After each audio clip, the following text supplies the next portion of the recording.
Today we're talking about one of Destro's right-hand men, a general with a propensity for panache. That's right, let's dive into the story of Voltar. Voltar was once a renowned military strategist and commander of his own mercenary army. He would sell his services to nefarious, fascist governments, revolutionary councils, and military dictatorships around the globe, even though they couldn't tolerate him. As his file card says, quote, he could pluck victory from seemingly imminent defeat in complete defiance of the odds. Always just one step ahead of disaster, never looking back, winners never look back. End quote. As his Estrella file card outlines, he puts his knowledge of birds of prey into the service of evil, holding complete dominion over these birds. This makes his vultures, hawks, and eagles the most sinister and threatening air force ever heard of. He invented a hypnotism tool that keeps them under absolute control, and then he can send thousands of sharp claws and menacing beaks front toward enemy to attack in the blink of an eye. We should add vultures and condors to that list of attack birds since there's some debate about whether his action figure truly comes with a vulture or a condor. If it's a condor, it's meant to be an additive to his original codename, Lord Condor, but the counterpoint is that Voltar phonetically is similar to vulture. Funny enough, his name Voltar translates to English as to go back or return. In other words, retreat. Buzz Dixon makes one distinction between G.I. Joe and Cobra in that G.I. Joe regroups and Cobra retreats. Not even that flock of birds could keep him from eventually retreating. As animosity grew towards Voltar, he went to work for the head of Mars Industries, a guy named Destro. And once he linked up with Destro, that's when Voltar truly shined. Well, he shined bright, but very briefly. Voltar first appeared in comic book form with G.I. Joe Special Missions issue 18 at the beginning of 1989. This issue takes place along the Mekong River somewhere in Southeast Asia. Chuckles, Snake Eyes, Scarlet, and Iceberg were on the river and heading to an extraction point when they nearly made contact with a local pirate smuggler and bandit chief named Big Tep. They ended up saving an elderly Dr. Krim from the pirates, though one managed to escape, and so in return, Dr. Krim offered the Joes shelter through the night. A local legend said that the jungles came alive with demons in the night. Coincidentally, Krim's farmhouse was the main landmark on the map indicating where the Tomahawk was supposed to extract the Joe team. Meanwhile, that pirate that escaped made his way back to Big Tap and told him that they were hit by an entire company of Americans who also took out their patrol boat. It just so happens that Destro had supplied Tap with an advisor in the form of Voltar, along with a legion of Iron Grenadiers armed to the teeth and riding on demons. Those demons in the dark are about to come alive. The trade was for him to stage a coup and take over the country from General Lom, which would in turn extend Destro and Voltar's sphere of influence and give them a further foothold in the region. To balance out the impending battle, General Lom had support from the October Guard, who met up with them at their base upriver. Lom promised some hefty trade concessions for the October Guard's support. Both forces' entire columns of armor were both advancing, converging on Dr. Krim's farmhouse, with both the Doctor and the G.I. Joe team trapped in the middle. The air around the Joes was thick and crackling with anticipation of what was to come. And then, as night fell, so too did the rain. A monsoon soon to be mixed with brass and blood. Voltar, standing in the pouring rain atop one of his vehicles, ordered a salvo of rockets launched at their foe as the infantry charged forward under that curtain of rocket-powered destruction. The fight quickly came to close quarters. Butt-stocks, fists, and edge weapons flying as the G.I. Joe team could do nothing but hide at the farmhouse and observe. If they were to get involved, they were massively outnumbered and would face certain defeat. Voltar kept yelling to keep the pressure on, to press their advantage. In fact, General Lom was hit, and so Colonel Brekov of the October Guard ordered their faction to retreat back behind the tree line. Voltar and the Iron Grenadiers chased them back to the forest. And finally, the Joes broke out of concealment to take out the remaining pirates, saving Dr. Krim. And they made it outside just as daylight broke through and a new day dawned. Voltar then made his main roster debut in A Real American Hero with comic book issue 87 in the summer of 1989. Voltar was now in Scotland with both Destro and the Baroness. This was at a time when Cobra was secretly staging outside the castle, disguised as both a caravan park and a circus. Cobra Commander was angry with Destro for cutting into their arms business, so this was his retaliation. Voltar informed Destro that he dispersed the demon squadrons around the countryside covertly. Sub rosa to a fault, Voltar reported, and in fact they were hidden under hay bales in the rolling hills outside the castle. As we learn from Flint and Sneak Peek, who are reconning the castle from afar, Voltar had snuck the equipment out, hidden in hay trucks. And so that's how they ended up hidden under hay bales on the property. Then Cobra launched a full-scale ground and air assault on Destro's castle, but when Voltar's demons were deployed, Destro won and took Cobra Commander at gunpoint, flanked by his nullifiers. The balance of power in the Cobra organization was about to change. In issue 90, Voltar was with Destro, Darklon, and a company of Iron Grenadiers at Broca Beach in New Jersey. After the attack on his castle, he needed to restructure the Cobra organization, so Destro called Zarana and the Dreadnoks for an audience with him and Cobra Commander, Voltar, Dr. Mindbender, and the Baroness. Destro put Cobra Commander and Voltar in charge of running operations and manufacturing on Cobra Island, which was meant to be turned into a giant showroom and luxury resort. Cobra Commander was mad he was stuck with what he called a, quote, one-eyed mercenary and a lowlife thug. This pissed Voltar off, so he in turn called Cobra Commander a backstabbing buckethead and questioned why he had to play nursemaid to what he called a, quote, loser like Cobra Commander. So I can see this is gonna go well.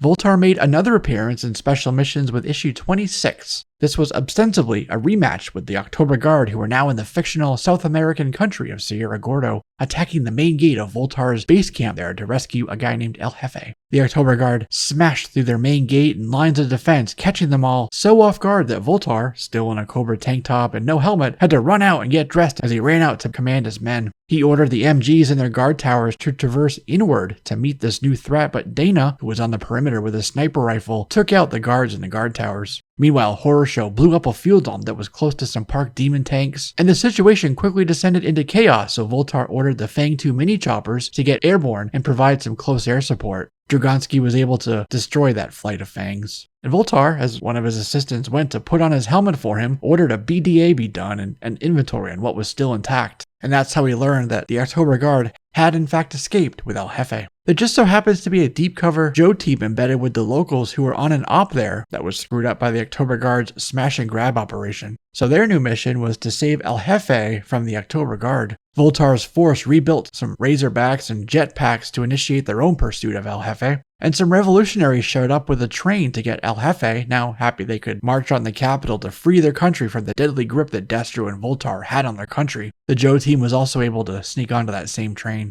And then a trio of Iron Grenadiers flying jetpacks buzzed the train while a Razorback smashed through the tree line and onto the train tracks. So the October Guard drove their truck ahead of the train to punch a hole through the opposition forces, but were met with the full firepower of a Razorback. In the ensuing battle, Colonel Brekov, Horror Show, Shrage, and Stormovik were killed in the action. Voltar's army killed the October Guard. We'll save for a couple. Voltar continued to track them when they located another train, a Punta del Mocosan military transport train, which had the G.I. Joe's Thunderclap on it. That's a fun machine with some real-world influence that I'll save for my long-range video. El Jefe was back in power, so Voltar was intent on invading and capturing Sierra Gordo's capital city, Rio Lindo, once again. Now that Destro was in power, he'd resupplied Voltar with weapons, vehicles, and a legion of Cobra troops. His first move was to have the Alley Vipers and Frag Vipers attack the HQ of the North American banana monopoly. He sent the Vipers, he says, so he didn't have to waste his own Grenadiers and Annihilators. To complicate matters, the NABM had captured the Joe team and the remaining October Guard from that first train and held them in a cage beneath the headquarters, which was partially submerged in water and surrounded by alligators. Another Joe team was anticipating Voltar's assault, so they were staged and hidden in downtown Rio Lindo in a warthog under a Miss Sierra Gordo beauty pageant float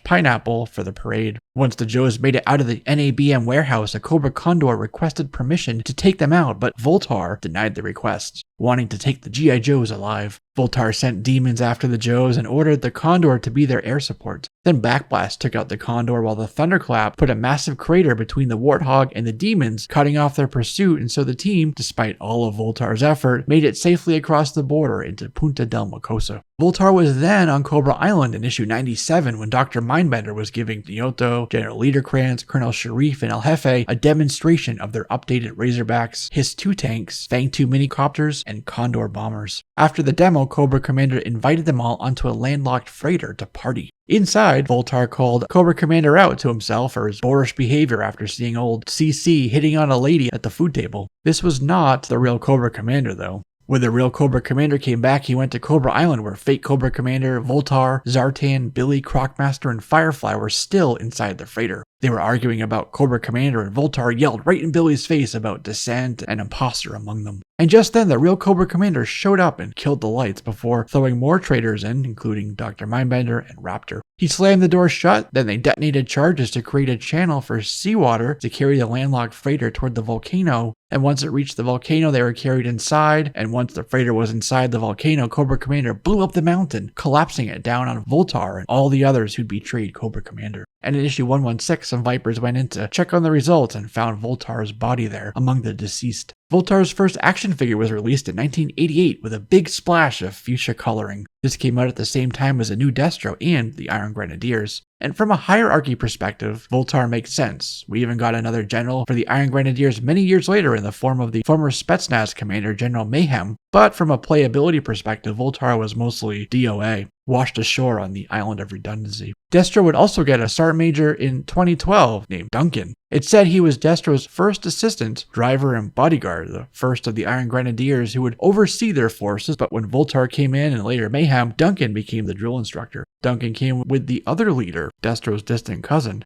Darklon. Voltar also had his rather interesting gold sci-fi from the 80s inspired helmet, something that the dictator driver Overlord must have liked when he made his costume for his 1990 release. It's not that close, but I can't help but think of the design from the 1986 movie Eliminators. His whole retro-futuristic aesthetic would have made him right at home, leading the troops of Ming the Merciless instead of Destro the Scotsman. No wait, I've got it. Voltan, played by Jack Palance in 1980's Hawk the Slayer sword and sorcery film, not to be confused with Prince Voltan, leader of the Hawkmen and Flash Gordon, perhaps a blending of the two.